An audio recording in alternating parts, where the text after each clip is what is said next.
ಮಾವಳ್ಳಿ ಬಿರಿಯಾನಿಯ 17ನೇ ಶಾಖೆ ಓಪನ್ ಮಾಡ್ತಾ ಇದ್ದೀವಿ. ಸೊ ಇದು ಬೆಳಗಾವಿಯಲ್ಲಿ ಮೊದಲನೇ ಮಾವಳ್ಳಿ ಬಿರಿಯಾನಿ ಟೇಸ್ಟ್ ಬಗ್ಗೆ ನಾನು ಯಾವಾಗಲೂ ಹೇಳ್ತಾನೆ ಇರ್ತೀನಿ. ನವೀನ್ ಅವ್ರಿಗೆ, ನಮ್ಮ ಬಬ್ಲು ಗೌಡ್ರಿಗೆ ಇಬ್ರಿಗೂ ಒಳ್ಳೇದಾಗ್ಲಿ. All the very best. Kishore sir, ನಿಮಗೂ ಕೂಡ ತನಿಷಾ ಮೇಡಮ್ ಅವ್ರಿಗೆ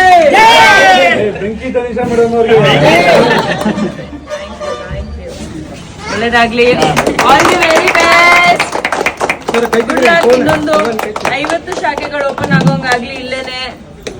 ಅಂದ್ರೆ ಒಲೆಯಲ್ಲಿ ಮಾಡೋದಲ್ಲ ಇದು, ಸೌರ ಒಲೆಯಲ್ಲಿ ಮಾಡೋದ್ರಿಂದ ಟೇಸ್ಟ್ ತುಂಬಾ ಎನ್ಹಾನ್ಸ್ ಆಗುತ್ತೆ. ನನ್ನ ಫೇವ್ರೆಟ್ ಮಟನ್ ಬಿರಿಯಾನಿ ರೆಡಿ ಆಗಿದೆ. ಈಗ ಎಲ್ಲರೂ ಕೂಡ ಬನ್ನಿ, ಮಟನ್ ಬಿರಿಯಾನಿ, ಚಿಕನ್ ಬಿರಿಯಾನಿ ಎಲ್ಲಾನು ತಿನ್ನಿ.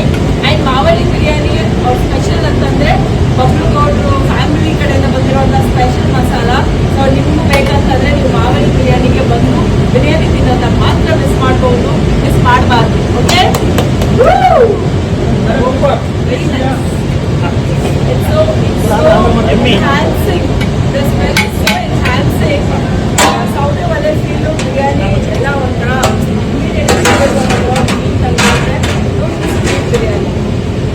ನಲ್ಲಿಮುಳೆ ತನಿಷಾ ಮೇಡಮ್ಗೆ ತುಂಬ ಫೇವ್ರೇಟು. ಸೊ ನನಗೂ ತುಂಬ ಫೇವ್ರೇಟು. ನಾನು ಎಲ್ಲೇ ಯಾವುದೇ ಒಂದು ಫ್ರೆಂಡ್ಸ್ ಮನೆಗಾಗಿರಲಿ ಅಥವಾ ನಮ್ಮ ರೆಸ್ಟೋರೆಂಟ್ಗಳಿಗೆಲ್ಲ ಹೋದರೆ ಅವರು ನಲ್ಲಿಮುಳಿನೇ ಹಾಕೊಂಡು ಬರ್ತಾರೆ. ಯಾಕಂದರೆ ತನಿಷಾ ಮೇಡಮ್ ನೋಡಿ ಅಂತ ಅಲ್ಲ, ಬಟ್ ನನ್ನನ್ನು ನೋಡಿ ಅವರು ತಿಂತಿದ್ದಾರೆ, ಅವ್ರು ನೋಡಿ ನಾವು ತಿಂತಿದ್ದೀವಿ. Thank you.